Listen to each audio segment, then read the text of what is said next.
या ठिकाणी टोल नाका आपल्याला बघायला मिळतोय। आजचा ब्लॉग देखील अतिशय सुंदर आपला होणार आहे, त्यामुळे शेवटपर्यंत नक्की बघा।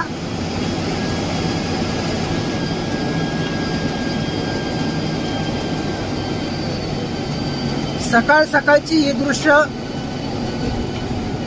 थोडंफार धुकं आहे, गारवा, गुलाबी थंडीत हा प्रवास सुरू झालेला आहे आपला। बघू शकतो आपण हे वावीच्या मागील टोल नाक्यावरती पोहोचलेलो आहोत आणि आता आपला हा जो प्रवास आहे पूजा ट्रॅव्हल्स मधून चालू आहे। टोल नाक्यावरती पोहोचलोय।